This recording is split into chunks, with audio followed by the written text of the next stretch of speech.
I didn't say this at the beginning, but I've been cursing, so you can curse. Like you don't have to worry. Sweet. Hell yeah. I've been cursing way more than I've ever done in my life in the last year. Well.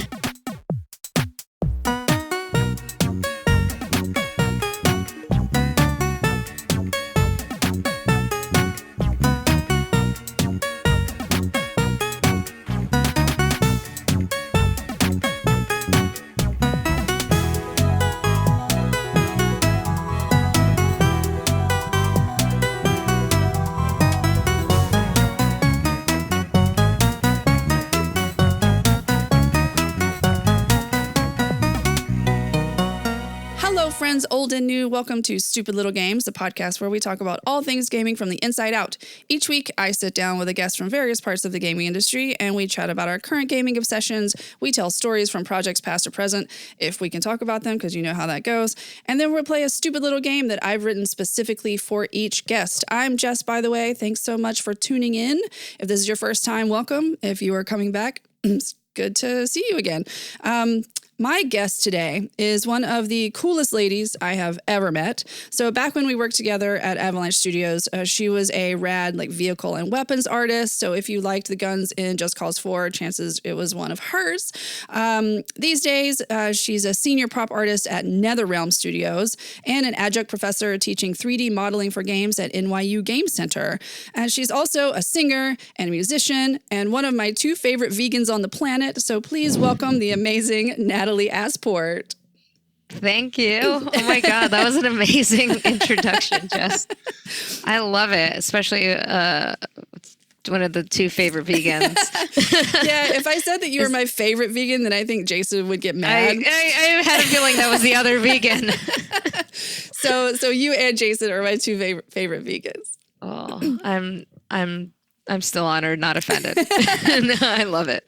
Speaking of veganism, number one, thank you so much for coming on the podcast. I'm so excited that you are here. But I learned something the other day that there is a thing called making games vegan that I didn't know was a thing. And I think it's fascinating and very cool is basically making games that you would have to use animals or you would have to kill animals or you would have to use animal products, making those where you don't have to do that in the video games. And I think that is so cool. There's a bunch of mods for things like Minecraft and Stardew Valley so that you can have the animals as pets if you want, but you don't have to take the milk and make dairy and make mayonnaise. You don't have to do all this type of stuff that it will make it vegan for you so that you don't have to exploit the animals even in the games. That's amazing. That's an unheard of concept for me.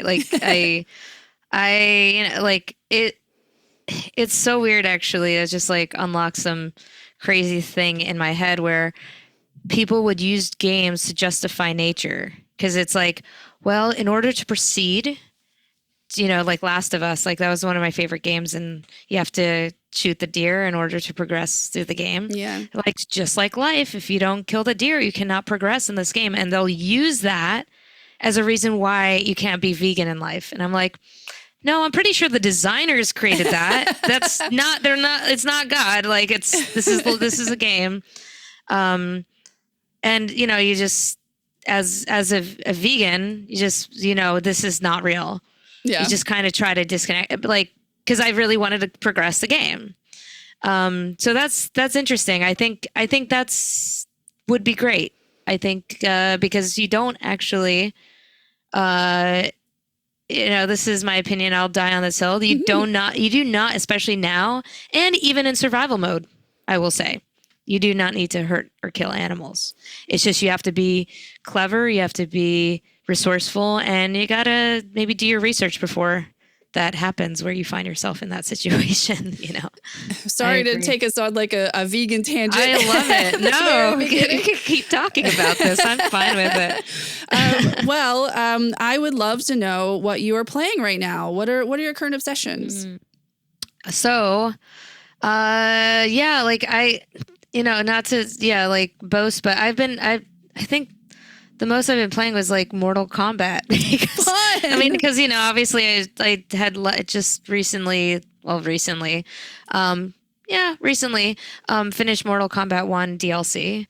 So like I actually love, like I grew up with those games and I really like playing them. So I played them and like friends come over and we play and everything. Aside from that, like I think the last, like there's what is it called? South of Midnight. That just came out. I want to play that one. Yeah. So like that one, when I have time, that's the next game I want to play. It looks so gorgeous. I haven't downloaded it yet because I'm waiting to finish Blueprints and then I'm gonna do South of Midnight. But yeah, it's getting such great reviews and the stories, and especially a lot of the Black gamers that I follow are really, really happy with it, which makes me really happy. So nice. So yeah, I can't wait to play that one. I love it. Who do you main in Mortal Kombat? Who's my main? Yeah. It's kind of obvious. It's a Scorpion. That's awesome. Like I'm also, the reason it's obvious too is because friends of mine, everybody knows I'm born in November. I'm a Scorpio. So as soon as they hear that, so it's funny, in the first like 3 minutes we're talking about veganism and astrology here, but I'm like I'm a also cliche. a Scorpio, so I oh, get you it. are? Yeah. I forgot about that. I knew that. November 4th, so I'm like right in the middle. November 5th. Hell yeah. Yeah, nice. Air high five. Yeah. I love that. Hey, oh man. So yeah, like he's my character. I also like, I don't know, like I have so much like familiarity with these characters from working on them too. So like, it's not just aesthetics, but like the character background. Like I really like Tanya. Okay. And then the more obvious is also like Shao Kahn, because he's like cool looking. He's, the horns and skull mask and everything. What about you? Do you have a? So I haven't played the new Mortal Kombats. Back in the day, I loved Sindel so much. Sindel was always my girl, like with the hair. We're just gonna, it was so much fun. And so I really liked, especially watching the folks that could actually do the fatalities.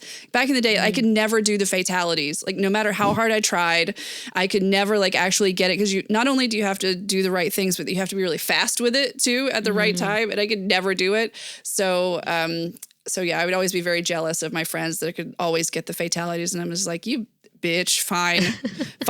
I'll just kill them the regular way. No fancy thing.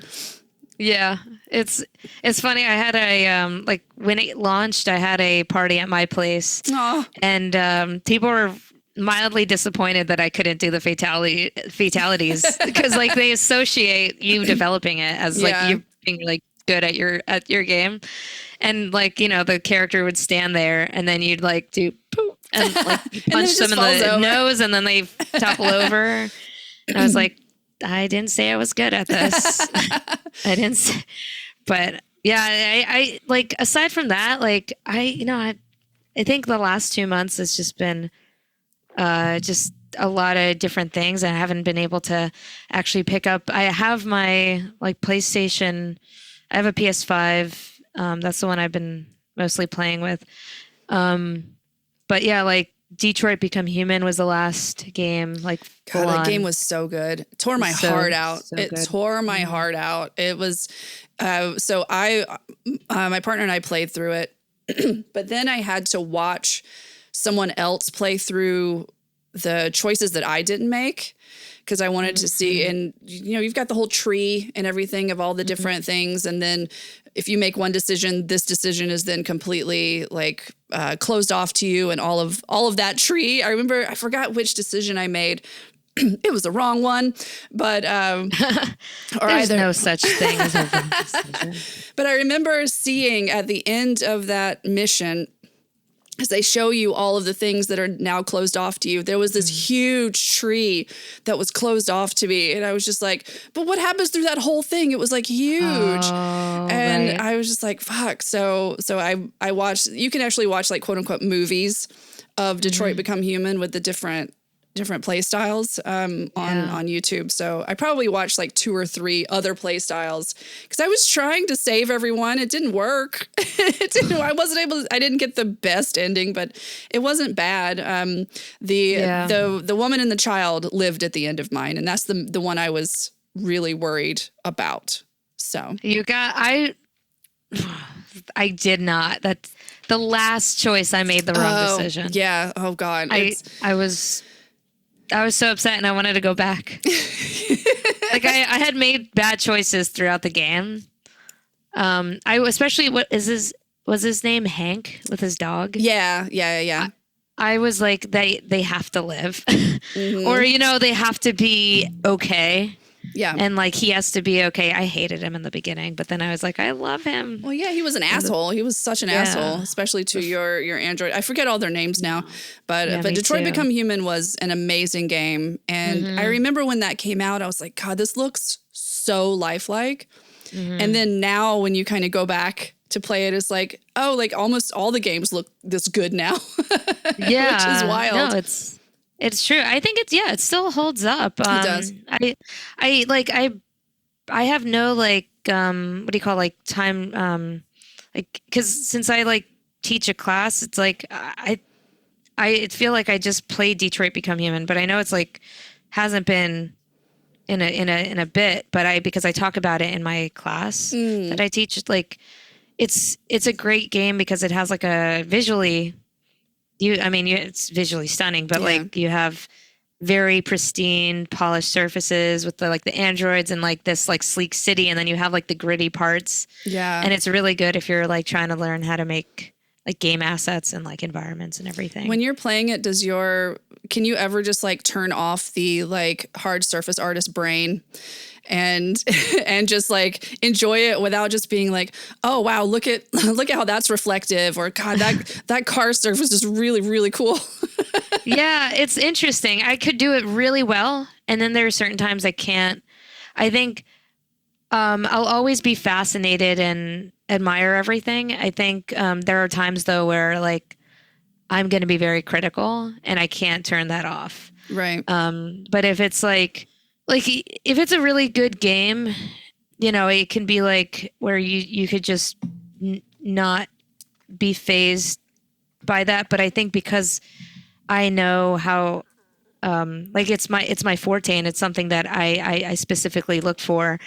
I just at the very least, I'll just be very impressed with the way that the artists handle it, because I know it's a miracle that a lot of this even gets done. Sometimes the time frames, in the decision making, things get cut, things get changed. You working on a month on this asset, it gets cut, and then you're pushed to an asset for 2 days, and you have to finish that.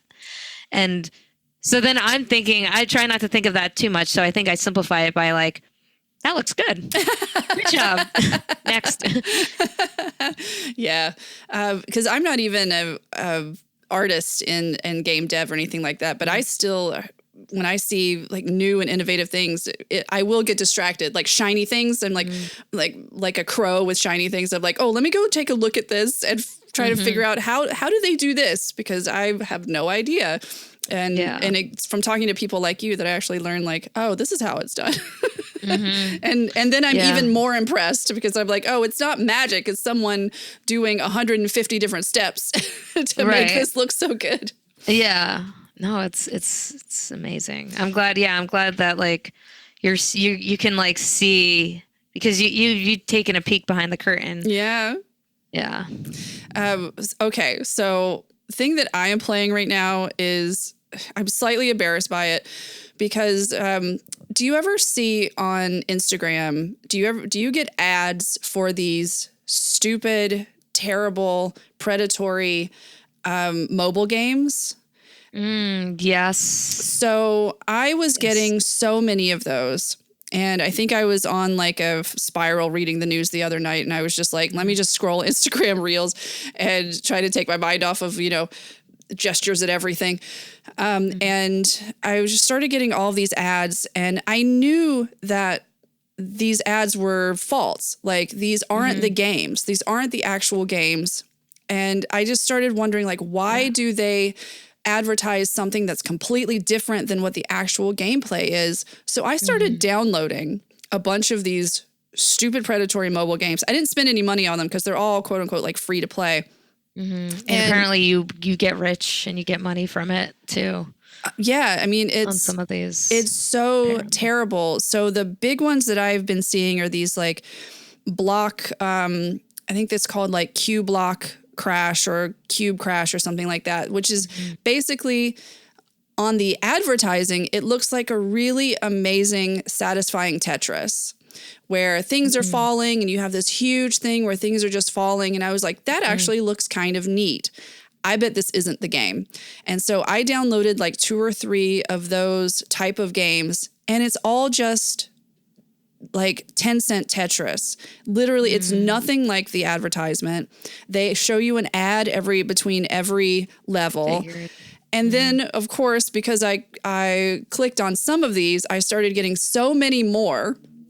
Oh, no. So now my feed is nothing but these like terrible games. So I probably downloaded, it was like 10 or so, because I just wanted to see what these actual games are, because I want to know why they have to lie, because some of these games are okay games standing on their own. Like there was a game that it looked like these cats in this wizarding school, and it's definitely a ripoff of Harry Potter. And I don't care if something is ripping off Harry Potter, because fuck Cats J.K. in a wizarding school. Yeah, it was very cute, but in the like advertisement for it, it was supposed to be like an idle game where you're taking all this money and you're giving cats something. I don't know. And it looked like all of these other ones. So I actually downloaded it.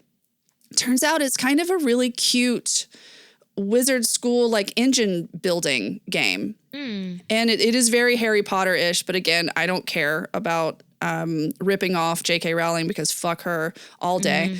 And but I played it for a while, and then there was this other game that was these cats where you're running a business, and it wasn't anything like what the advertisement was. But this is what really bothers me, because I'm like, why can't they just advertise the actual game? Because the actual game is really cute. So I downloaded this like tray. You have to put all of these cups in trays. I literally the other night I couldn't sleep. So I was just like downloading all of these games. I thought about making a spreadsheet of how many of them are actually what is advertised. How predatory are they? I'm just fascinated and kind of disgusted, but also just fascinated by why do they need to lie when the actual game is really cute. And there are some devs that made this game. They're artists. It's not AI art. They made all of these cute little cats in their cute little wizarding hats or whatever. They made all the assets for it, but no one is clicking on the game because of what they made. They're clicking on a lie. That it's just wild to me. And so for the past couple of days, I've been falling down this rabbit hole of terrible predatory games. Crazy. And I spent a few dollars on a few of them just to see what would happen. And once you spend a little bit of money, of course, they try to get you for even more. Yeah. And it's wild. And there was one game that it's like this puzzle game, and I downloaded it, and literally there are icons down both sides of the phone, and all of them are something that you have to pay, like all of them. And I'm like, how is this legal? This feels so unethical. And I'm just doing it I call it market research, basically, because I'm interested in like, why would they do this? But I'm going to do further research and figure out how they're able to do this legally, because it's not a casino game. Casino games are highly regulated, and they can't do things like this because they are gambling essentially. So there has to be a bunch of warnings, and it has to show you when you're going to be paying money for something. And of course they try to get around the rules too.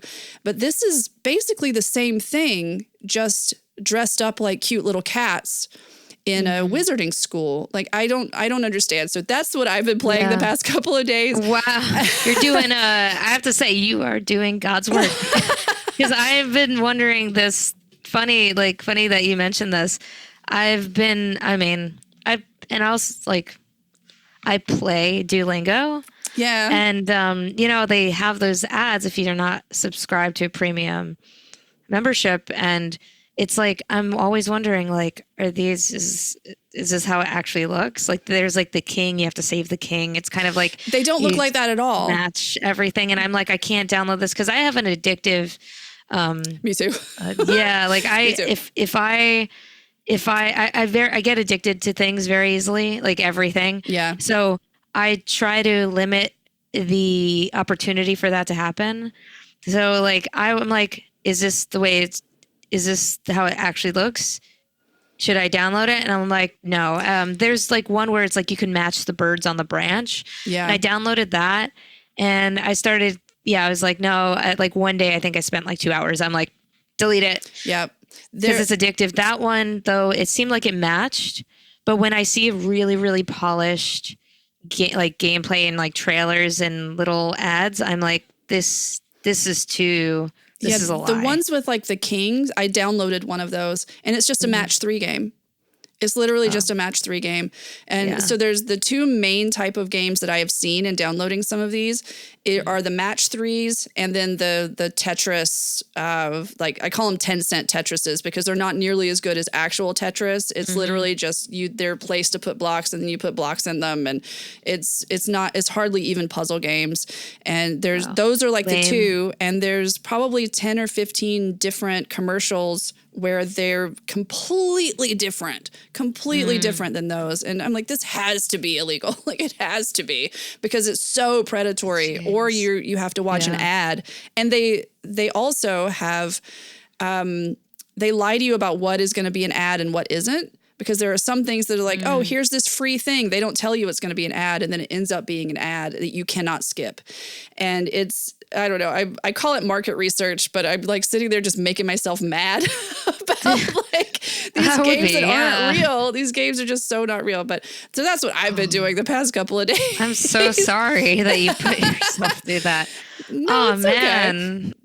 It's okay. I'm the one that like fell down the rabbit hole and was like, and it's my fault now for clicking on these because now that's all I get are these stupid games. You know what? I blame, what is it, like Merge Mansion or whatever, those 2 or 3 years ago, they had all of those commercials and like ads from Merge Mansion with that woman and her grandmother was going to jail for things. Yeah. Didn't they have like a high profile celebrity? Yeah. Pedro Pascal. Was he the one that? Oh, yes.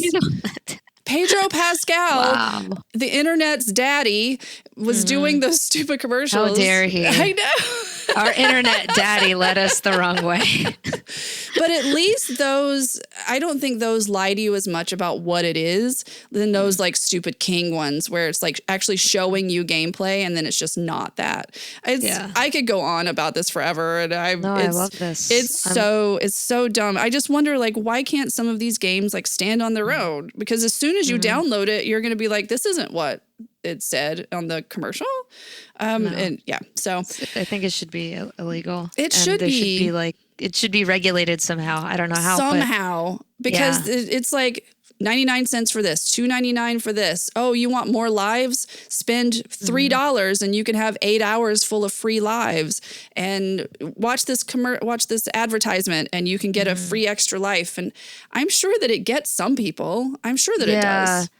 Well, what's interesting is it's probably going to get the people that are least likely to complain too. Yeah. Which doesn't bring about change. Whereas if only it attracted the gamers who are very vocal and are the Karens of the internet, which people don't want to also acknowledge. Like, the ones, little bros on like X and we just all need of that. One very vocal person, very annoying vocal person's grandmother to get got for like thousands of dollars. And then they bring some sort of lawsuit against these like scammy companies.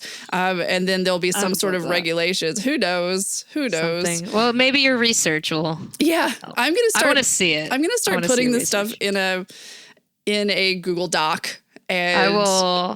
Yeah, I will be the first to look at it. This is so intriguing to me. Oh man. Okay. Well, on that note, I think it's time for an ad. Ooh. Okay. Today's sponsor is Banshee, the newest video game from CLB Games. The gates of the otherworld stand open, and the Grey Malkin bids you welcome. A mysterious voice beckons you further into the wilds of this place. Explore the past your ancestors blazed, hearing their lived truths as you walk the garden. Honor the acts of quiet bravery, of uncompromised dignity, and of rebellion in the face of tyranny. Learn your legacy in Banshee. And this is a game about Irish history, so Banshee is actually spelled Beansidhe, but it is pronounced Banshee. So it launched last month, and Banshee is available as a pay what you want on itch.io. All proceeds are being donated to a rotating series of trans-mutual aid and Palestinian families in need. So visit clbgames.com /BAN-SIDHE for all download info, and I will also put links in the show notes for this episode. Thanks to Banshee for sponsoring this episode. So, Natalie, I would love to know, before we get into like your actual job now, because it sounds like so much fun and interesting, how did you get into gaming in the first place? So, yeah, I could actually, like, I've played games all my life. I played games growing up with family, with my sister and my dad. And I just, I didn't know about that games were being created by people. It's that weird concept. Like now it's like, obviously everything in the world is pretty much created by like human hands. And I mean, aside from AI, but anyway, I didn't know about any of that. And when like basically I've played like hundreds of games at this point, but in high school I started playing Uncharted, and then Uncharted 2. Uncharted 2 is like the one that I waited for, and I was so excited to play. Yeah, it's such a great game, and I think I played it like 4 or 5 times. Wow. Through. And I've played it with different people and family. I would like have them sit down and I'm like, just watch it like a movie. And that game opened my eyes to the fact that it's created by a team and you could do it. Yeah. So that was like a whole like a world changer, a game changer for me. Have you ever read like Richard LeMarchand's book? He didn't write it specifically about Uncharted 2. Hold on, I have it right here. Mm-hmm. Oh, what is the odds? Sorry. It is called A Playful Production Process. Whoa, no, I haven't. And it's Richard LeMarchand. He was the designer for Uncharted and Uncharted 2. Oh, no way. So from that, it's very cool. I can send you a link to it. Yes. And it's written, it's so cool. And he basically set up a whole new way to produce games, like based on all of the stuff he learned through like Uncharted and Uncharted 2. And it's really cool. It's really, really cool. Richard LeMarchand, I have such a like game dev crush on him because he also seems like such a cool guy. I'll send you some things afterwards because he's very cool. Please. And he talks a lot about the dev process for Uncharted. Yeah, I the whole team, like that was like everybody on that team is like my idol. Like Amy Hennig. Yeah. Who did the writing. Yeah. She did the foreword for this book. Oh, perfect. Yeah, please send me the link for that. Because I love that team, and they put all like the behind the scenes on YouTube. And that's how I saw that. And it was just it just blew my mind that it could be a potential career for me. That's when things changed, because I was in high school and being a gamer was you were a nerd, right? You're like a geek and you were uncool, and it was just me and my friend in the corner talking about the games we were playing. At that time I was putting in like 8 hours a day. Wow. Like I would get home at 8 p.m., try to do my homework, have dinner, and then get home at 8 p.m. I would get home at like 4 p.m. and then work on homework, and then 8 to 4 in the morning. It was really unhealthy. I was not healthy. Man, so when I was a teenager, I also never slept. And because I would work, because I had a job, I had a job at Arby's. It was great. Oh, I shoot. loved working at Arby's. So when I was in high school, I worked at I went to school straight to Arby's from school, and then I worked until about 11 or 11:30, and then I went home and like did my homework and stuff, and then spent time doing nothing for a little while. Probably went to sleep at like 3 or 4, and then got up at 6:30 or 7 to go back to school. How did we do this when we were kids? Because my body hurts right now just thinking about doing that. I can't even sleep like less than 8 hours now. It's so weird. Body's depleted. Yeah. I know. Like I don't know how we did it. I just I think at one point I noticed like the fork, you could see like a literal fork in the road when I was studying computer animation, where there was a choice. You either go home after your lecture in your lab and you play games, or you don't play games at all and you work on your craft to make those games. And I was able to do that shift not really quickly. It just felt like my life depended on it. I was like, I went here to learn how to, at the time I was like, I don't know if I'm going to get into film, like CG, VFX work for film or commercials, or if I was going to get into games. But I just knew that like my friends were like, we're going to go play the new Skyrim, because that just came out. And I really wanted to, and I really wanted to continue going on playing Uncharted 2, because I had built a group of friends there, and everybody's like, oh, you're going to college, you're not going to play anymore. And I was like, yeah, I put everything away. Like I said, I remember talking to my friends about being game developers when we were playing Uncharted 2. It's like, oh, wouldn't it be amazing to work together on this, like on the next Uncharted 5 or something? Yeah. And I was like, when I realized that sounded great, like I'm like, no, I'm going to do that. I want to do that. And you have to make a choice. And it's like, Brian Rodriguez. Yeah. Yeah, we had this talk at this at the the coffee table at the water cooler, and we were talking about how you have to make a decision. Do you play games or do you make games? And sometimes it's just there's two types of people at the end of the day, and you could have started playing games, and then you have to make the choice of if you really want to make it, you got to put the controller down and actually pick up the tools to do it. Yeah. And some people just can't do that. And, if they want to continue playing games, awesome. Like I have friends that they studied game art and they still love games and they're on that side of things. They have other careers and they were like proud of me pursuing it. But I couldn't just play my whole life. Like I really wanted to be involved in the process that I saw.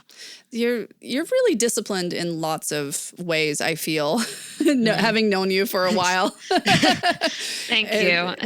And I guess you kind of need that to be game dev, because there's no like how to game dev, sheet, like here's what I do to be game dev. So much of it you have to kind of work out on your own, and how you are going to be able to deal with learning it and then practicing it and then actually doing it when you are lucky enough to get the opportunity to do it for a living. So take note, folks out there. You do have to have a little bit of discipline.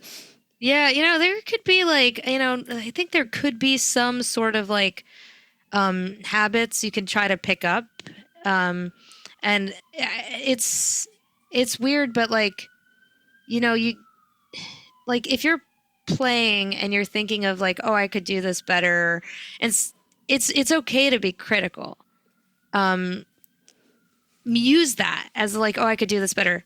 Actually, I'm going to try to do this. And I think what stops people too is like, they realize they can't do it better because they are, let's say script writing. Like they're like, I could make a better story than this. And then they download the like Final Draft or like a screenwriting software, and they're like, the learning curve, it hits them, the reality. And they're like, not only can I not do this better, I suck. I'm at a beginner level.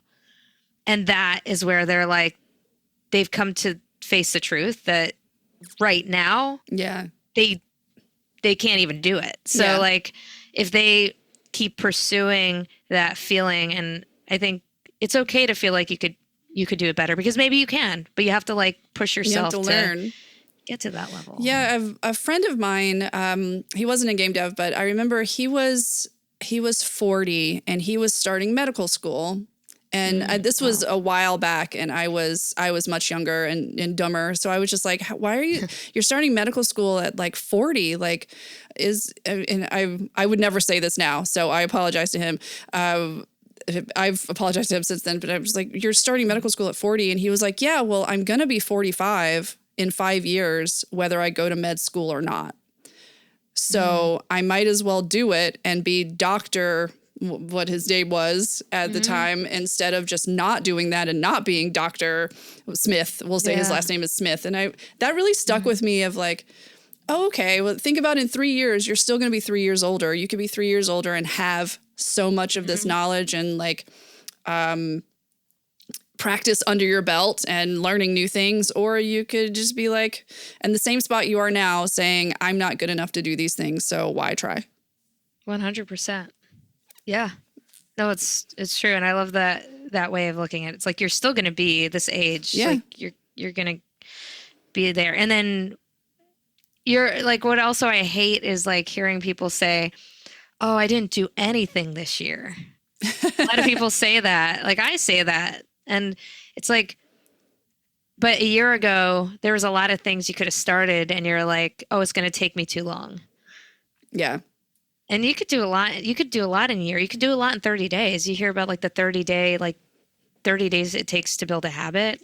Yeah. I mean, if you just stick with something for 30 days, good or bad, you never know how far you get in a year, 3 years, 5 years.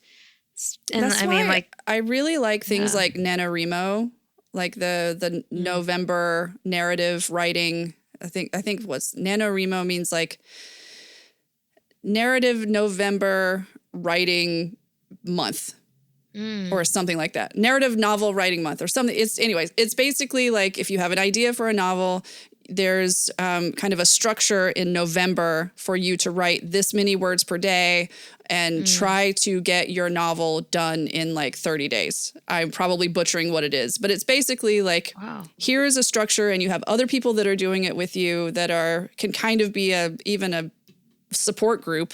And that's why I love game jams so much, because you're there with other people saying, we're going to make a game in 2 days. Like I could never make a video game. 48 hours, man. I could quote unquote never make a game in 2 days. But I remember when we were at Avalanche and we did a couple of game jams that it was so much fun. And I learned so much from just being like, okay, I'm going to sit with these 4 people and we're going to bang out a game, or we're going to bang out a feature for this game that we already have going or something like that. It was so much fun. So find community that will gas you up.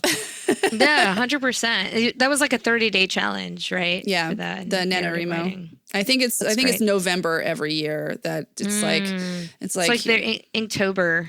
Yeah, Inktober. It's like just draw every day, right? And isn't there a new prompt for like every day of Inktober? Yeah, and I did a spin-off of that. I did a 30 days, 30 creatures challenge, which neat. In October, every single day I do a different creature in any medium. I started that in 2014 or 2013, and then I did it, and then I stopped for 1 year, and then I haven't done it in like a couple years, but it's just takes so much time because I didn't want to just draw or do like a pen sketch. I want to do a 3D creature. So I'm like doing something for 4 to 5 hours a day. Wow. For 30 days. And I was like, I can't do this. Your creatures are amazing. Like, oh, thank you. I remember like I know that when I worked with you at Avalanche, you were mostly doing like hard surface art and like weaponry and things like that. But I saw your sketchbook. I saw the disturbing things. They're not disturbing. They're fucking rad. Thank you. And like you have some of the stuff on your Instagram, right? Like the stuff so we'll plug that at the end, like Natalie Asport Instagram, to go and see some of your art. So like you went to Full Sail University. University, correct? Yes. And that is in Correct. Florida. Talking to my friend Orvar, who also went to Full Sail, he told me something about Full Sail that I did not know, that they have 24-hour classes. Yes. And it blew my mind that you would be going to a class at 2:00 in the morning and then a lab at 4. And then it's wild. It's an accelerated program. I think basically you'd get your bachelor's in half the time. So you'd get it in 21 or 23 months. Wow. Instead of 4 years. This is why people love Full Sail. It's also a really good school, especially now, like it's grown so much. And didn't you just get an award from them? I did. Yay. Yeah. Like last year. Thank you for mentioning that. I got inducted to the Full Sail Hall of Fame last year. Oh, rad. And it was crazy. I still can't believe it. Also, not to brag, but I think I am the youngest one to get it. So you can brag. It's okay. I think that's amazing. It's crazy because my life, I've always been at least a year, a year ahead. From high school, like kindergarten, high school, college. I started college when I was 17. Oh, wow. Or 17 going on to 18. And I was actually really excited to go to Full Sail because all the things I was picked on in high school and all these things that you're you can't show your excitement and passion for certain things. You'd be taken the wrong way. You can't like in art, I would just overdo it with the painting stuff. They could call me an overachiever. And I'm I just love art. I love art so much. Give me more work to do. And it's not work to me. And at the same time, students would go to art class to get an easy A. That's what they would say, right? I don't know if that's still today, but they would go to art class, get an easy A, and then get upset with me when I'm making them look bad. I'm like, you joined this class to say that art is bullshit because it's so easy. You could get drunk and, have all your high school drama and then take art and sleep in it. So, and it was just so much that I was so excited to finally go to an art school and to do something that I really wanted to do. So I went straight in and I finished in 2 years and I think I was 19 when I graduated with a bachelor's. That's amazing. Yeah. And then I went right into Avalanche the next year, 20. And so you, when I knew you at Avalanche, you were hard surface art, but did you start environmental art? Mm-hmm. Yeah, I did. As a matter of fact, when I started at Avalanche, the very first day, I was integrating. I was creating a military tunnel and integrating a helicopter that week. So it was it was kind of more of a general thing. Gotcha. And then also funny enough, the Avalanche art test was a character and a weapon. Oh, perfect. So I had no idea what I was doing. I didn't know they were going to have me do. I was like, okay, I'm making a character because I majored in character modeling at Full Sail. Cool. And so I was like, I'm making this character, I'm making a weapon. What am I going to do first day? It's integrate this helicopter, model this tunnel. And then, I ended up working on strictly environments after that for Just Cause 3. So what was it about, because now you're a senior prop artist, which sounds so fucking fun. What was it about specializing in the hard surface art and the weapons and the things like that that really pulled you toward that? Yeah. I mean, when I was doing a lot of the environment stuff in Just Cause 3, at one point, we had those giant chaos objects that were huge, and we actually used an environment art approach to them. So I started updating all of these assets that were basically being brought out from or pulled over from Just Cause 2, and they were old textures. They looked cool, but they needed to be revamped with our new physically based rendering, texturing pipeline. And it's a literal like shiny object situation. Like I saw how shiny they were and how like gritty you could make them. So you have this like gleam in this digital sun of these objects. And I'm like, this is really cool. And then starting to get into infrastructure and industrial like mechanisms. And I was actually it was really strange how it happened, but I grew up, like my dad's an engineer. He was an engineer for like 30, 40 years. And fun fact too, he was also he was in charge of the weaponry in the National Guard. So he's a Vietnam veteran. So like when he came back to the States, he was actually in charge of the weapons. So I used to always read his, like, I think I have a book, not here, but I have a book of like how it's made and like all the, just opening up each page, it shows you how like a computer is made, or how a car is made, how a pulley system is made. And so I found myself starting to dive into how these chaos objects were made in Just Cause 3. And I had to do that because I was working with the, oh my God, what was it called? The destruction artist. Okay. I think that was the name of the title of the person. I think his name was Anders. There's like two Anders. Oh my God, this is bringing back memories. And I would every day, he was in Stockholm. And so we would like get on a call and he would show me how he's making this physical chaos object, how to make it so it's going to explode. And when I knew how it was going to explode and break apart and how Rico was going to tether it and pull it in different directions, then I would make the art pieces for that. Oh, and cool. I would update it. And I want destruction artist on my like business card, even if I'm not a destruction artist. Like I can tear shit up. Like I can absolutely take a sledgehammer to things. So I can technically make myself a destruction artist because I have a good imagination, a good enough imagination to do that. I think you could do it. What a cool title. It is a really cool title. And like when I would get home and people asked how my day was, I was like, I was talking to the destruction artist.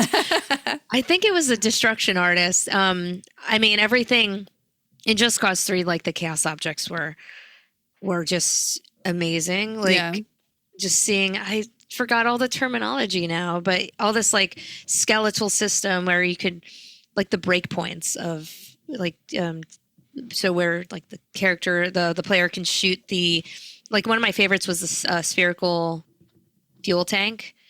And it's like you could shoot the different pillars that hold it up. And if you tether it from different directions and then press a button and all the pillars just go out from under this giant sphere at the same time, the sphere starts spinning and like shoots up into the sky because of it's being propelled by this smoke I can cloud. picture that mission in my head.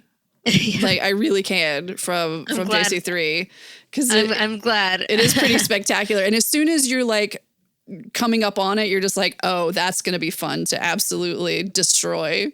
Yeah, it's like you're going to experience a massive explosion. You could ride on it if you want. And I just I love that whole being a part of that. It was just so cool.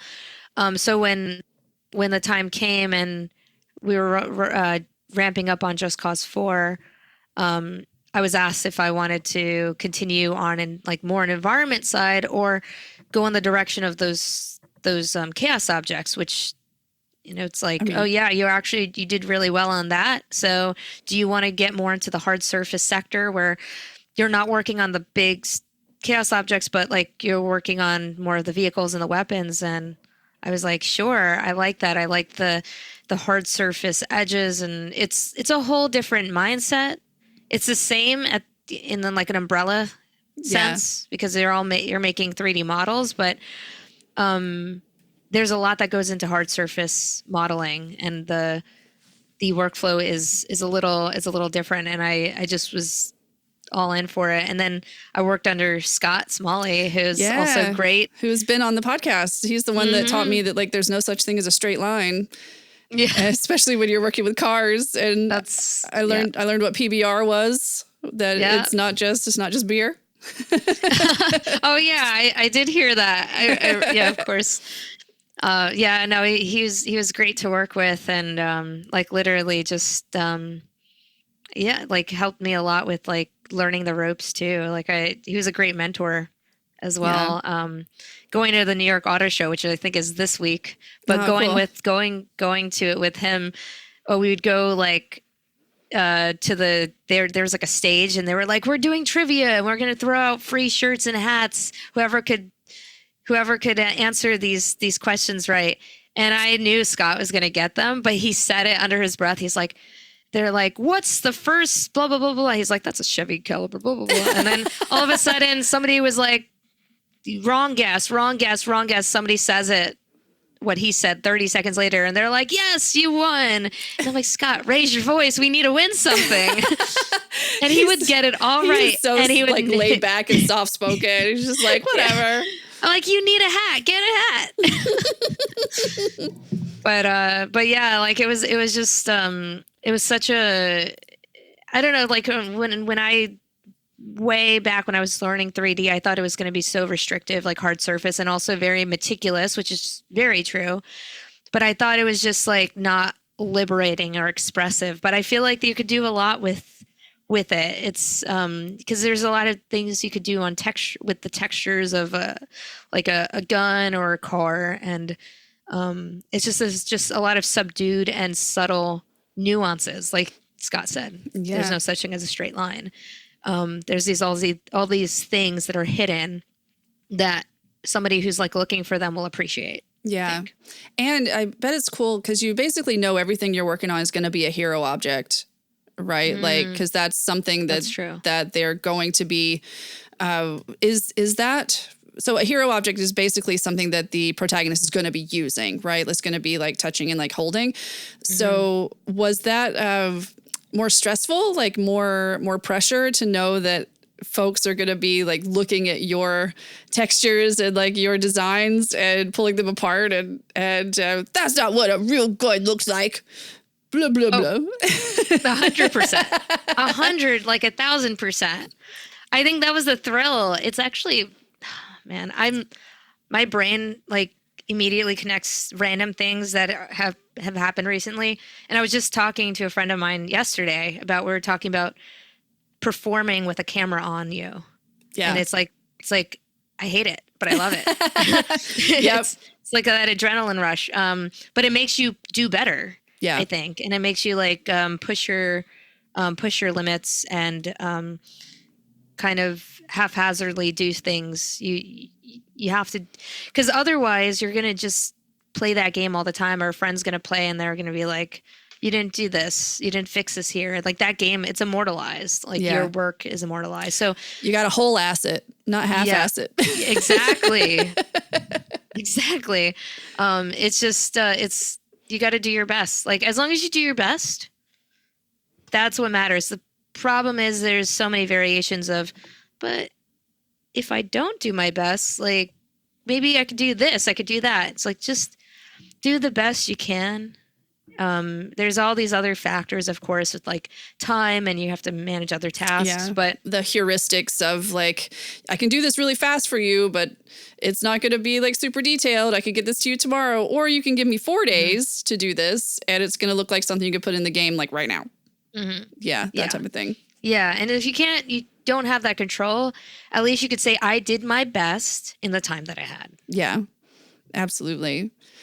So I had the pleasure of working with you at Avalanche, but then you left and you are now doing prop art. You're senior prop artist at NetherRealms. So again, I'll say it again, like that sounds like so much fucking fun doing like props and things. Can you tell us about what that entails? Like what is your favorite thing to do? What are you working on right now? If you can talk about it and yeah.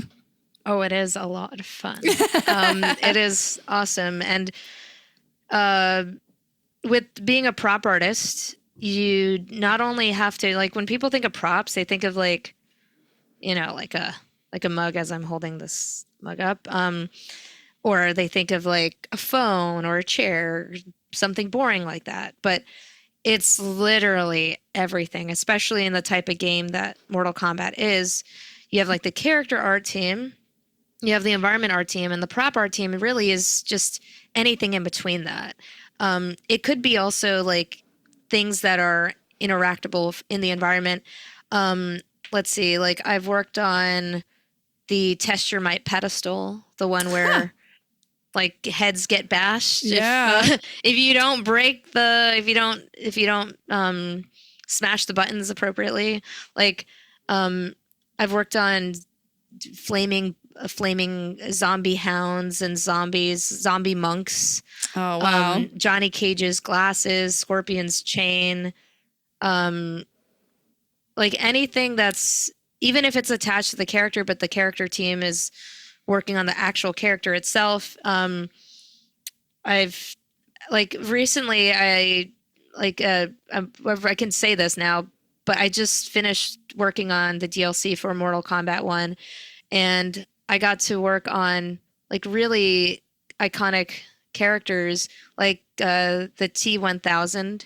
Yeah. That's so cool. He's one of the DLC characters, and I got to work on the machine gun that he shoots. It's like such an overkill, but it's like fatalities are all. It's Mortal Kombat though. Mortal Kombat is not known for its subtlety. I mean, come on. No, it's not. Come on. So like that was really fun to work on that weapon, and to bring it from. Usually, you don't get to carry it through from like block out to final, and if I recall, I was able to do that. And it's just like I grew up with that. Terminator 2 is one of my favorite movies. Oh, yes. So getting to do that, never would have thought that I would be like working on a Mortal Kombat game and I'm working on a T-1000 machine gun. And then I got to work on Ghostface knife, which I called dibs on really quickly. I was like, can I get this? As soon as I saw it coming down the pipeline, I just... And I like it because it was so simple. It's like it's a knife. It's a Bowie knife. And I like that because sometimes you don't have enough time. You're not guaranteed a lot of time on these assets. So I'm like, I'd rather get something that's simple and I could push really hard on.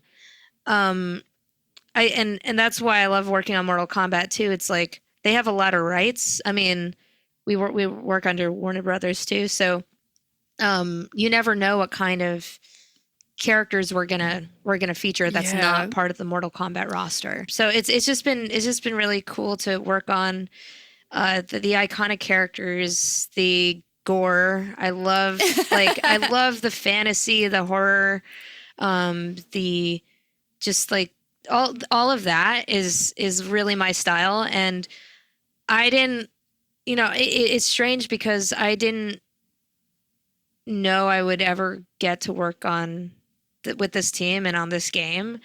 It's like that whole thing of if you're not pursuing something, and I hate that because that I also don't want people to believe that you can't, that in order to achieve something you have to just let it come to you, because that's not true. Yeah. But I think what happened was at that point I did have like a lot on my portfolio and I had a lot of experience and I updated my LinkedIn. So it was a lot of work on my end, and that it worked out. I had a lot, like I share my stuff on Instagram. A lot of the stuff that I've done up to that point really led this opportunity to me. Mm-hmm. It's well deserved because your art is, when I learned that you were working at NetherRealm, I was just like, oh, that makes sense. That makes sense.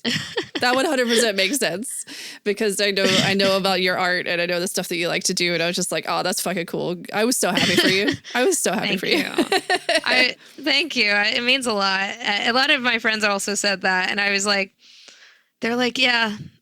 I'm not surprised. Yeah, not at all. It's like as I'm wearing like a Liquid Death skull hat. No, but it was such a it's also that moment too. It was so bittersweet because I did not want to leave you, and I did not want to leave like a handful of folks that I felt like I at that point couldn't live without. Honestly. Yeah, but we're still around. We're still around. Yeah. But you aside from your amazing like artist career actually in game dev, you also teach the next the next generation of game devs, like 3D modeling at NYU Game Center. So you've been doing that for a while, right? Like I want to know, like, what is it that you can impart to your students, especially in 2025? I know that you're going to be teaching this next semester, and like people getting into the industry right now. How do you handle that with these kids that are coming up and about to enter this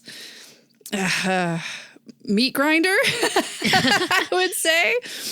Yes, you try to prepare them as best as you can with honesty, transparency, and also acknowledge that there's a beauty in what we do. Like if you don't pursue it, you're not making games. Like that's simple. If you really want to do this, then anything is better than not doing it.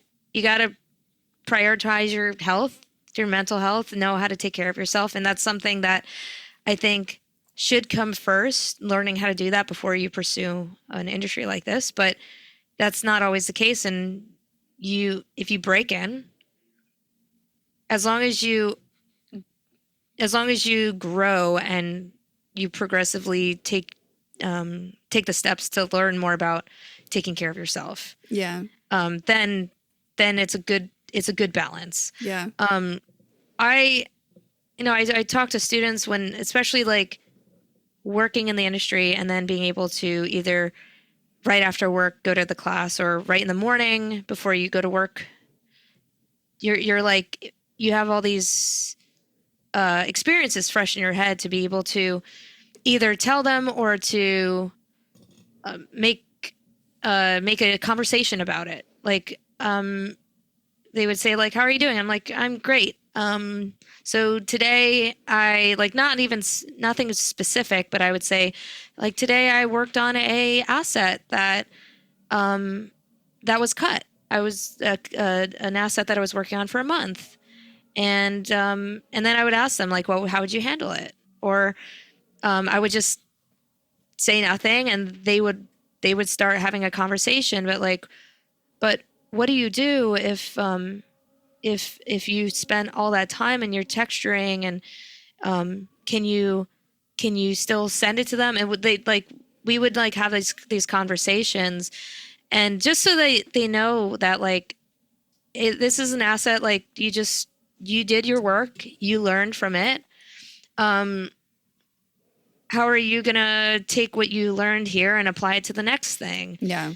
And that happens all the time, like things getting cut. Like I think one of the things that I've learned, even though I'm not an artist in the industry, I'm doing like production and things like that, is that you can't be super precious with your ideas or there's a whole old like Hollywood thing that's like kill your darlings, right? It's like you can't be super precious with it because it's number one, it's not 100% yours. Someone else has the say over whether this was going into the game or the production or the movie or whatever. And you probably worked on it for a really long time and it might be cut. And that happens all the time. And that does not mean that you're less of an artist. It doesn't mean that you're less of a person. Yeah, it sucks. Be mad about it for like 10 minutes, but then you have to keep going forward, you know? Yes. Yeah. Don't take it personally. Look at it as you learned something, you did something on this asset that you can apply to another asset that you're going to be working on, another model that you're working on.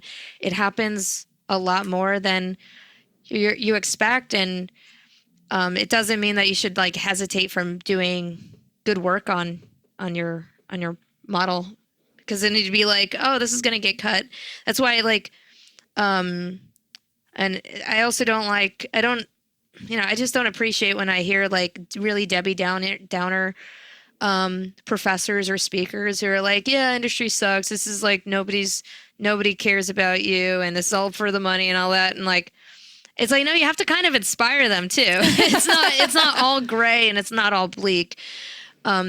It's like, think about what made you want to pursue learning about this, because I find when they're studying, they think because they're students and they're not working in the industry that none of the work that they're doing matters and they don't have any experience. It's like, no, what you guys are doing is actually what I'm doing when I get to work. The only difference is I'm working with a team. So like all the passion and the feelings you have right now, all the frustration you have with like the programs crashing and how long you thought this was going to take you half an hour, but it's been 4 hours and you're still not even complete. Like that is a journey that you're going to still have when you're in the industry. And that's a lot of it is a individual journey. It sure does happen. Yeah. And I'm not even an artist. I'm just thinking about like when I'm putting together stuff for this podcast, like, oh, I've done this 1,400 times. Mm-hmm. Now it's not working because audio is hard. You know, I mean, it happens. Mm-hmm. Yeah. A lot of the stuff that they're dealing with now is like not specific to being a student. It's like something that you're going to deal with in the industry. And then when it comes to like being in a team and everything, it's just something that you're going to experience it when you get into a team. But it's just, it's really nice. We'll just have these like random conversations. I try to keep it like almost like an open floor and a safe space for them to ask any questions. There's no stupid question. And I also want to tell them, like, if I don't know the answer to something, it's like, well, I don't know, like, because sometimes there's no specific answer to a situation or, like a lot of these things are very, very, it all depends on factors like studio size, remote work now, what kind of game you're working on. And it's just like trying to learn your craft. And then when you get into the industry, then you're going to adapt to it. And then hopefully being adaptable you'll be able to is important. I do want to ask, because I want to get to your game because I don't want to keep you all day. I know you're a busy lady. So working with students, and does it help you to stay optimistic about where the industry is going, working with like all of these, I'm not going to say kids because that sounds condescending because they're not kids, but they are usually younger folks who have like really interesting ideas and bringing new perspectives. And like, does it help you to stay optimistic? Oh yeah. I mean, what's weird is I don't even have to try when I go to like the NYU Game Center and walking down the halls, I just automatically feel so much more positive. And because everybody is, from their perspective, they don't know a lot of what we might know about the industry, and all they think about is like what I thought about when I was a student, which is I want to make these games, and this is what I could see in my future as this is what's going to make me happy, and they put their heart and soul in what they're doing. And even like when I go to Full Sail and I talk to students, this is what they want to do. And that is what I like when I was in their place, like I just wanted to be around that all the time. And I didn't know if it could happen. So I want to show them that it can happen with the way that they're going and like their optimism, their passion, their, it's almost like they can visualize it and they could see that they're going to be here. And I want those folks to get into the industry. Like I want, a lot of them are so, I mean, we don't say this a lot, but like the soft skills and stuff, like they're so kind and they're so generous and they're working with others.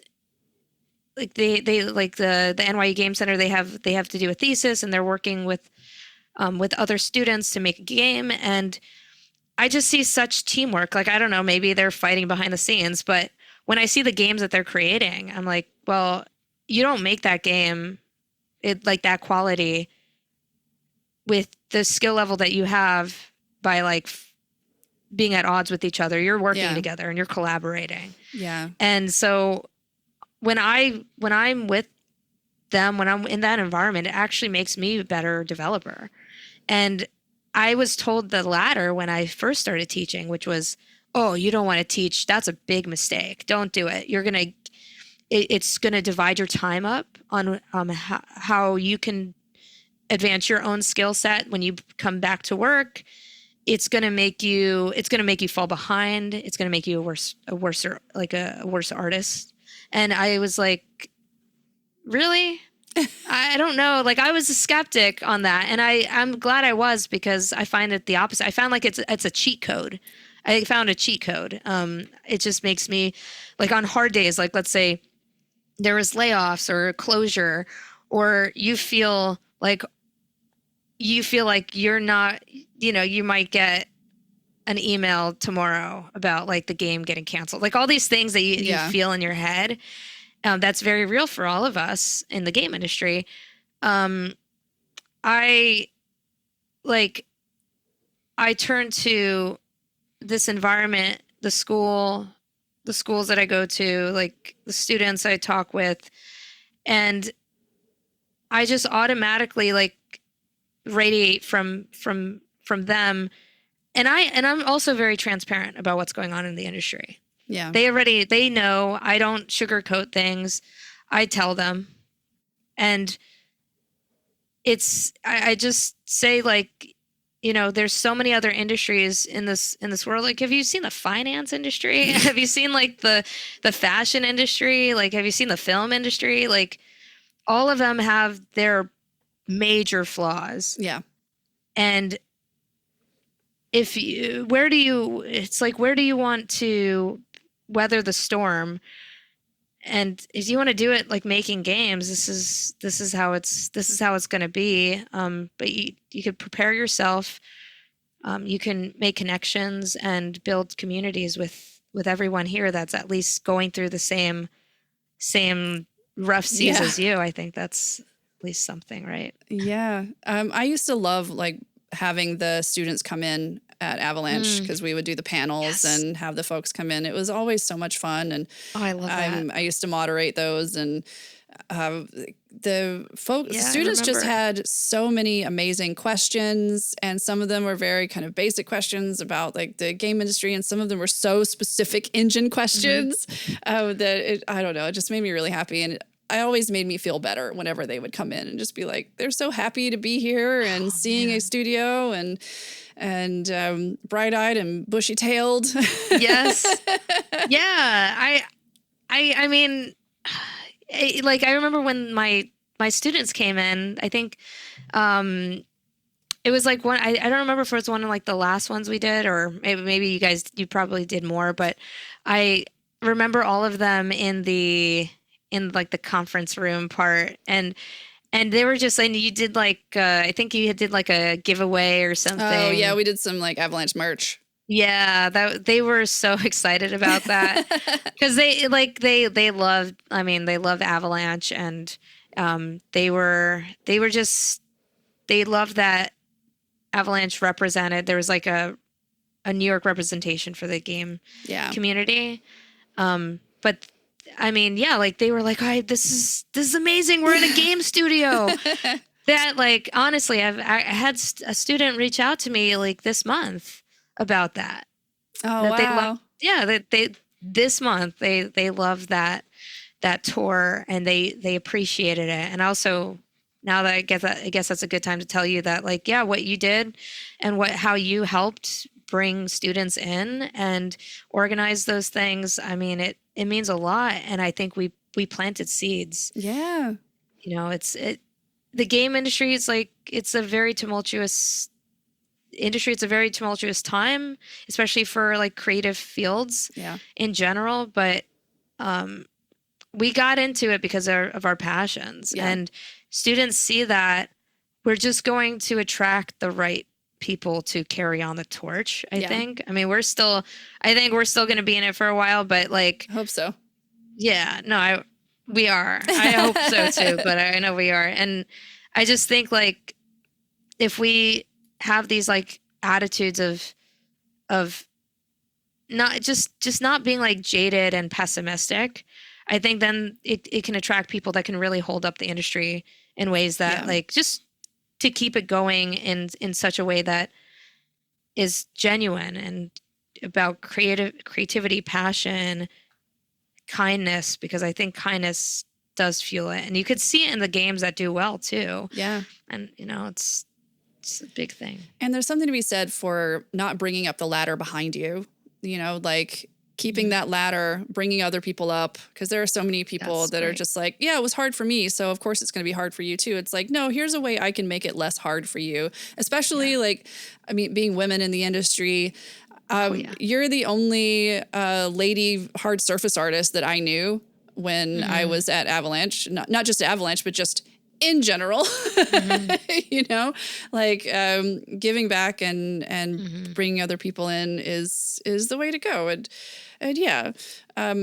No, it's very hard to meet other like female 3D modelers. And there's a character artist I work with at NetherRealm, Allison. She's like incredible. And, she was in my interview process with me with NetherRealm, and I just saw so many women. I was like, oh my God, this is so weird, but amazing. I don't want to look weird. I don't want to look weird. Like, oh my God, there's 50% women in the Zoom interview. It's so crazy. But yeah, I was just thinking like I teach a lot of female students who are amazing 3D modelers, and if I can help them not be in what I faced, because to be honest with you, it wasn't really peaches and cream when I was learning. Yeah. When I was like, I think that the culture has changed, but hearing male instructors say when a software crashed, and Maya is, Maya's a female name, right? Mm-hmm. And being like, oh, it crashed like my wife. Like, literally. It's not even a good joke. It's not. It's like, I didn't need to hear that. Yeah. And, it's like hearing like these like jokes about wives and comparing them to software. That was something I've heard a lot, and it was so normalized. And if I could make it in the extreme direction and be like, everybody here is safe. And even if it's like corny, like I'm like, y'all are friends right now, and you're going to help them. They're going to help you.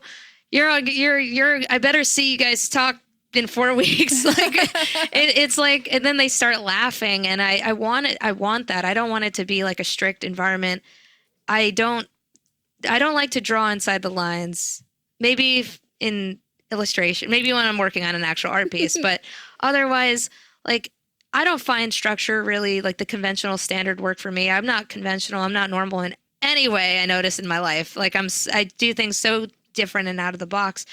So I'm like, because if I notice that I'm like kind of an outlier, and I don't see more people like me in the industry because of the way that society and the way that it's been happening, that's what it produces. So what if I change things? What if I break that cycle? What if I'm a good problem? Like, what if I cause a little disruption here? What's going to happen? And I just seen a lot of good things happening. Like, I don't know, diversity has been growing. I don't know if it's the rate we want it to, but yeah. I mean, it can always improve, but the graph ticking up in the right direction is at least hopeful, more hopeful than there used to be. Yeah, 100%. Okay, well, I mean, that's super inspirational, and I think that is a perfect place to leave it so that we can play your stupid little game.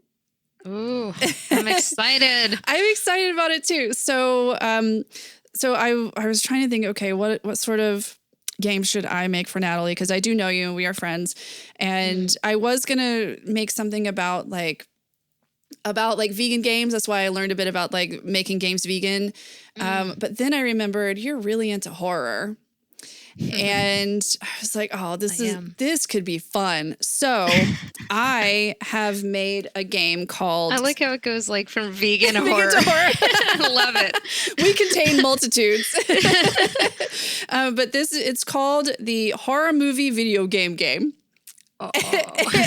And I'll explain it. So it's inspired by a game called the Movie Game by a YouTuber. His name is Joe Beretta, and he was part of the Valley Folk, and he worked for Smosh, I think. But he came up with this amazing game where basically you took two movies and you basically make a description, but you smash the two descriptions together.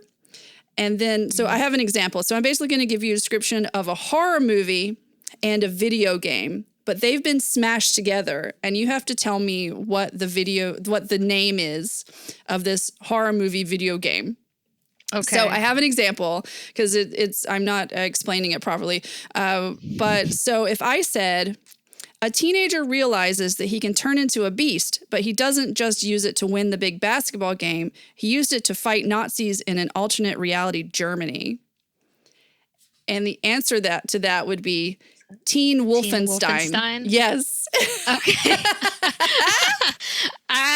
That's great. I love it. So, this is inspired by the movie game, but I did write all of these myself, so they're probably not as good as they have it like in I know there's a horror movie game that they're all horror movies, but I wanted to put video games in there too. Okay. So let's see how this pans out. But again, like guest always wins. So okay. So I'm excited. So in each one, the first part is going to be a horror movie or horror movie adjacent movie. And then the second one is a video game that's not necessarily horror. It's just a video game. Okay. So horror movie at the beginning, video game. So, okay. I'm actually pretty proud of these. Okay. Freddie Kruegger decides to leave murder behind in order to fight against Ryu and Chun Li in the highest grossing video game franchise of all time. Oh my God. Wait. Chun Li and who else is that? So Freddie Kruegger decides to leave murder behind in order to fight against Ryu and Chun Li in the highest grossing video game franchise of all time.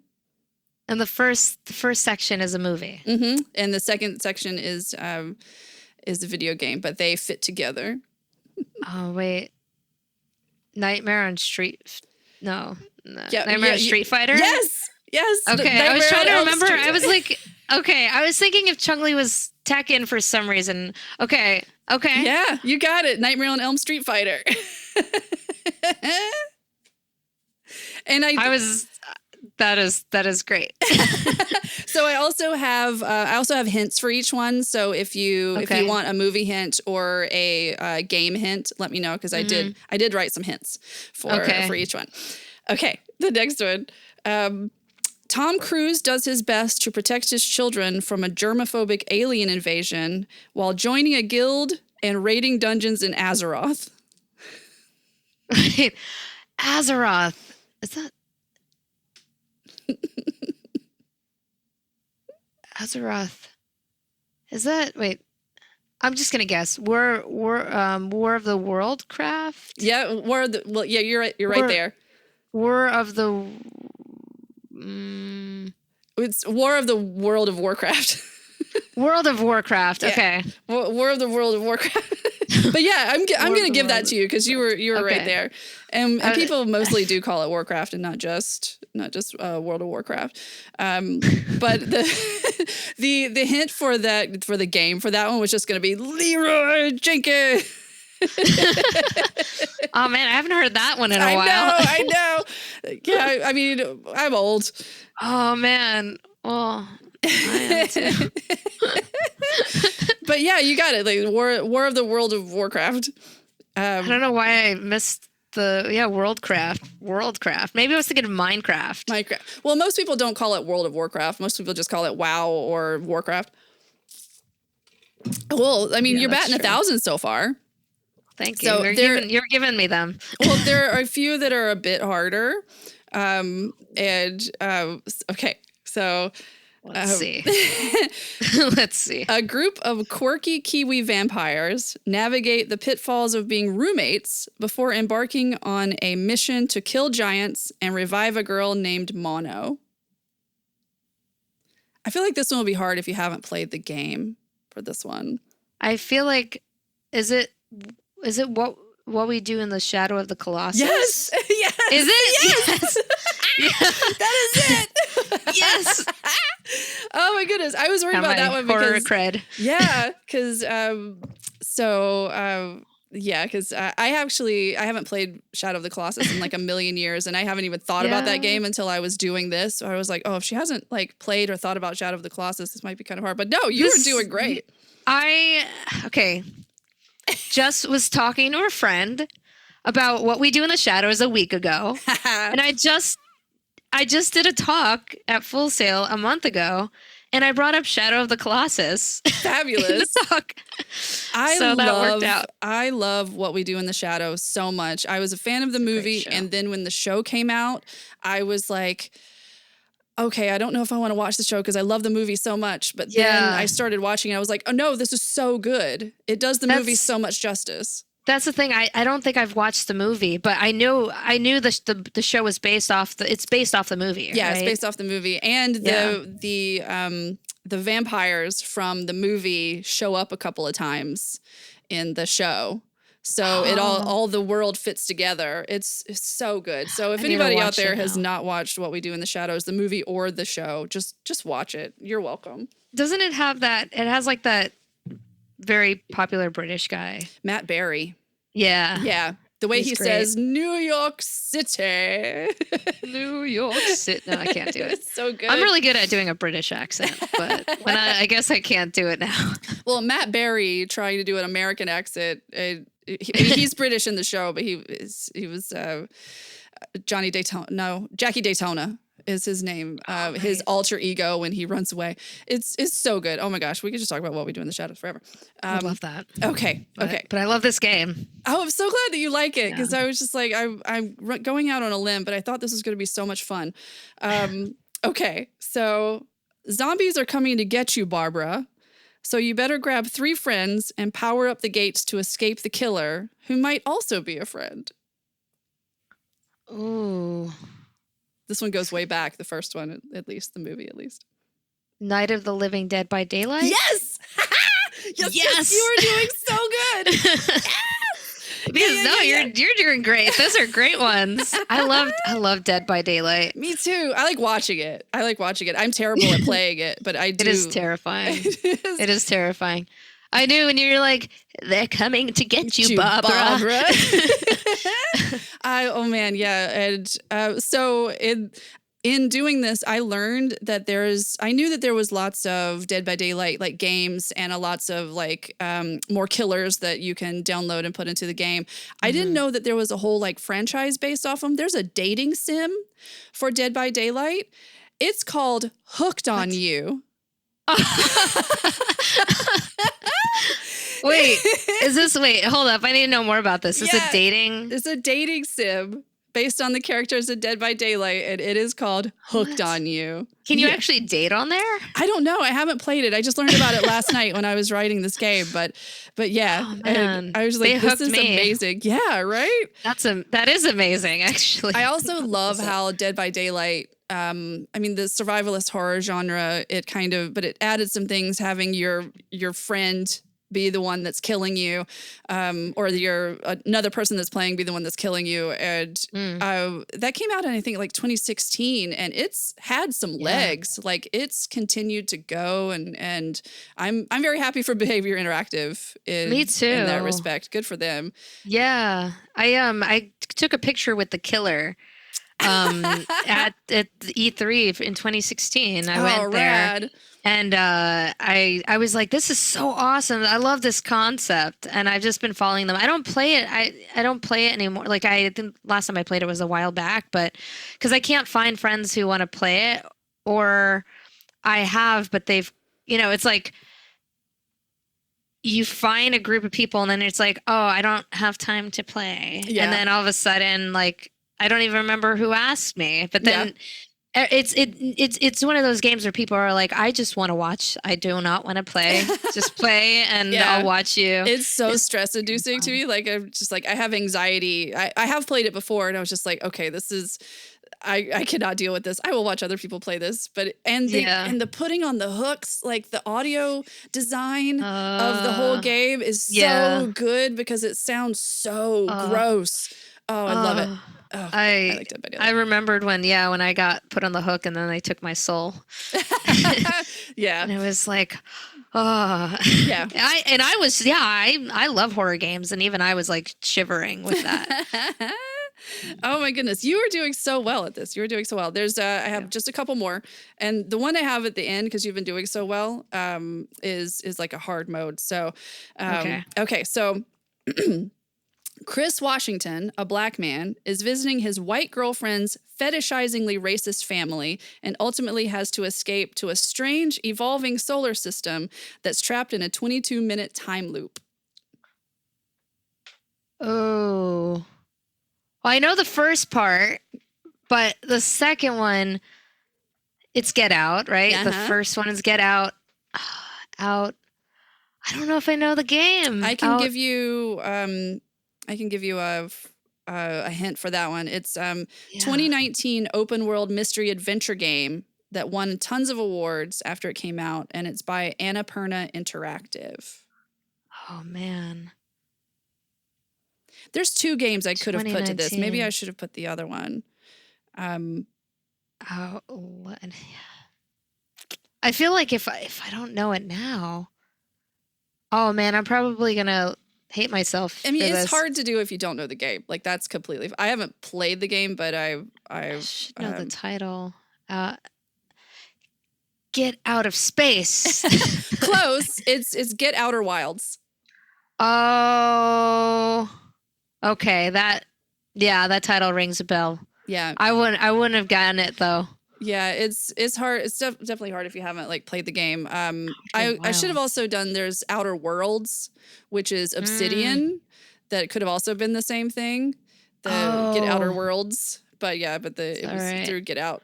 But yeah. All right. That was a hard one for me. But I love the premise, like the summary, the story you create. Yeah, that was the funnest part. I thought that was going to be the hardest part about making this game, but the hardest part was like figuring out titles that would fit together. The easy part was actually writing the description for them.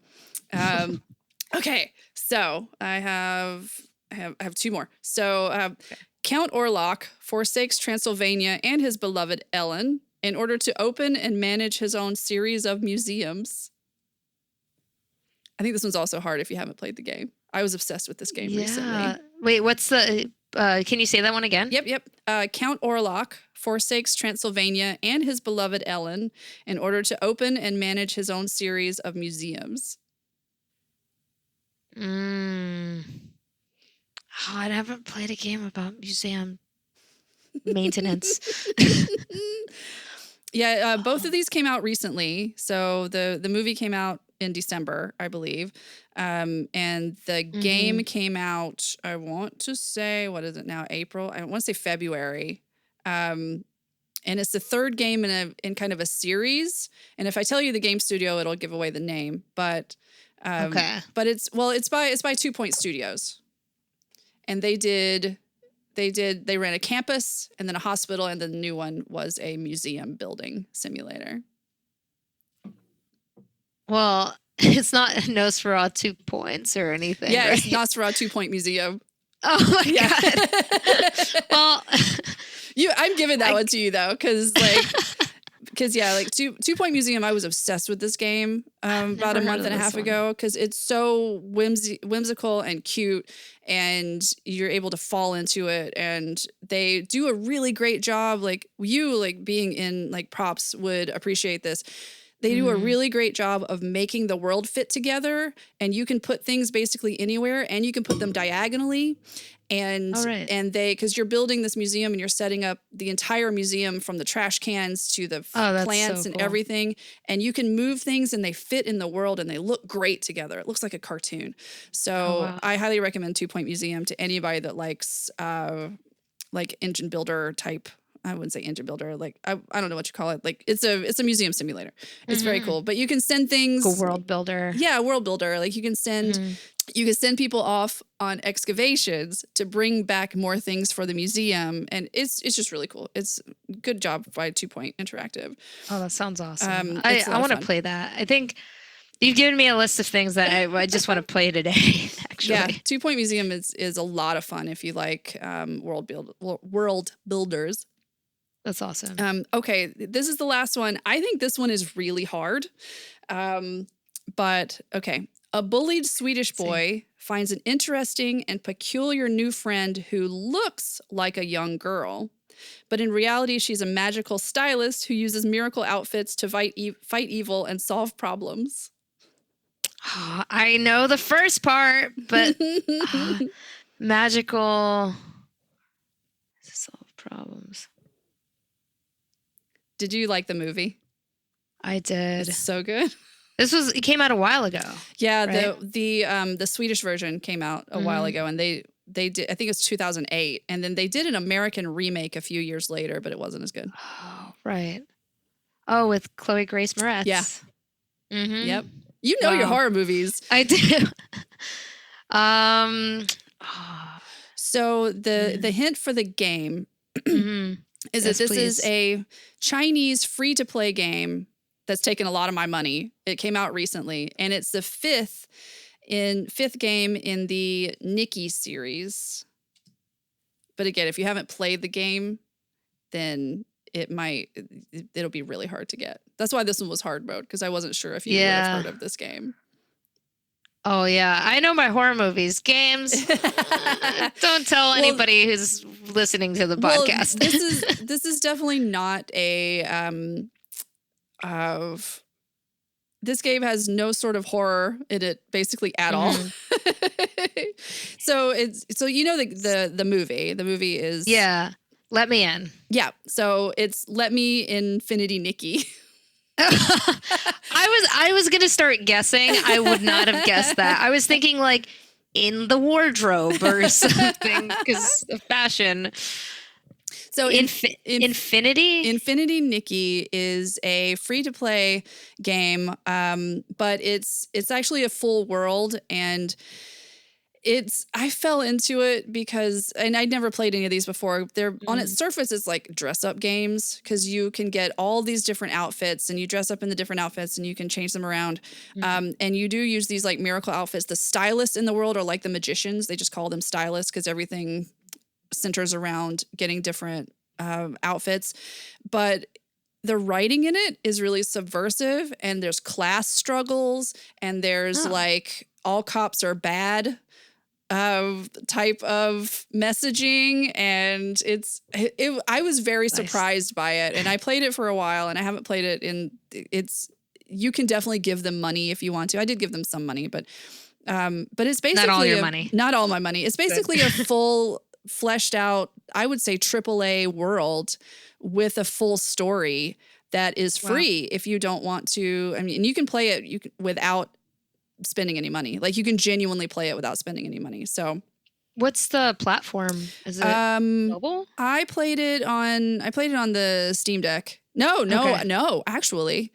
I played it on my iPad, but they have it on console. I know you can get it on PlayStation. I'm going to play it. And I'm going to play it Let Me In the background. Yeah, I would also take like Let the Right One In, which is the original, because it's the same. It's the Let the Right One In is the Swedish version, and Let Me In is the Chloe Grace Moretz version. But I would have taken both of them because it's the same thing. Okay. I forgot that they were two different titles. Yeah, I don't know why they changed it. Maybe for the American audience, they were like, Let the Right One In is too long. Yeah, I wouldn't be surprised.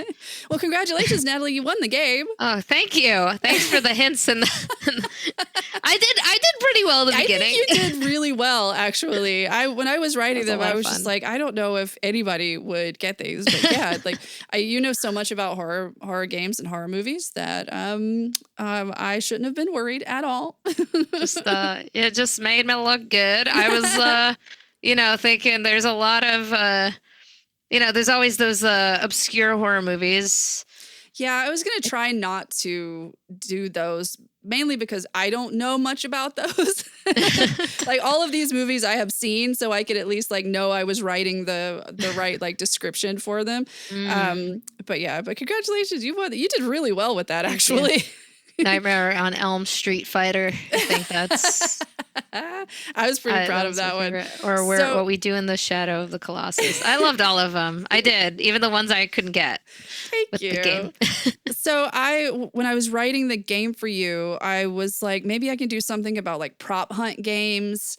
And maybe I was trying to make a game out of like, how could we make this game vegan? Because since we had talked about like making vegan games. But then I was talking to Ben yesterday, actually, Ben Jekyll, who was on the podcast a long time ago, but who both you and I know. And he was like, well, Natalie loves horror and horror games. I was just like, fuck, of course. Of course she does. Thank you. And it just reminded me, and I was just like, now I know what I'm going to do. Now I know. And I was very excited. I get really excited when I'm like, I have an idea for the Ben gave some feedback. Yeah. No, I thought it was great. I love horror, and it's like I want to see the movie Sinners. Yeah, me too. Like, so it's do you getting want to go? Yeah, we should. It's getting such great reviews. I know. People are fucking loving it. And they're saying that it's like not quite what you'd expect. And I'm just like, yeah, that sounds great. That's my favorite. That's why I like Saw. Like the Saw, in the early one, Saw 2 and everything. It's like such a twist. I love anything that has like a twist in it. I remember going to the movie theater to see the first Saw movie. And spoiler alert for Saw for 20 years ago, when he gets up at the end, I remember we were all just fucking losing our minds. Because I was also a teenager at this point, and we were losing our shit in the movie theater. Because it's right before the movie ends, too. Like, he just gets up and he walks out, and then we're just like, oh my God. Yeah, and he gets up. But doesn't he say game over? And something like that, and closes the door. Yeah. Oh my God. Yeah. Nobody thought to like kick him or shoot him. Nobody wants to shoot a dead man. It's like, hey, you did? You did? Oh man, Carrie Elways. Good job, Carrie Elways in that movie. Yes. Yeah. Oh man. So good. I went to see Saw the musical here off Broadway, obviously. What? I didn't know that this existed. I think that they still have it. And my friend who I was with was like, we were like, it's so gay, like it's so like queer coded, like a lot of it. So they were definitely pushing that, and it was like not. I couldn't tell if it was like a budget thing. A lot of the props are like breaking in the middle of the play, and we're just laughing hysterically at that. We're like, are we supposed to be laughing at that? Because that was like perfect comedic timing. Perfect. But highly recommend anyone listening the Saw musical. I didn't know that was a thing. I went to see Death Becomes Her on Broadway this weekend. It was so funny. The writing is so good, and it is so gay. It is really so gay. It's amazing. I love the movie. I want to see the musical so bad. It's really good. Highly recommend. Okay. I don't, because I mean, I'm not even into like the music. I think the music is like secondary. The writing is funny, and it's just I like anything that's like super fucking gay. But yeah, it was great. Same. It was great. Well, I don't want to take up too much more of your time. I know you have like things to do today, but where can our listeners find you? You could find me on a lot of places. Instagram, I'm on there as Guitartist93. So that is guitar artist merged together. Okay, I tell people like guitarist, and they still put guitarist. Yeah. But I'm a guitar artist, and like every other image I put on Instagram has me with a guitar. So, it's art and guitar stuff. Yeah, we didn't even talk about you're a musician, like you're a singer. And I mean, I know this is probably going to be too quick, but I do have a show coming up this weekend. April 26th at Astoria, the local. I'm playing a music festival. But Baird used to do the Astoria music festivals. Oh, really? Yeah, like way back in the day. Because our friend way. Julie, who lives in Chicago, Chicago now. She was living here. Mhm. She was one of the people that helped organize the Astoria Music Festival. What's her name? Julie, her name's Julie Tancredi. Now. Okay. I was Julie- thinking if I recognize her. But she's in Chicago now. She's in Chicago now. But yeah, Okay. she's this was 20 years ago. Or something like that. Tell it by age.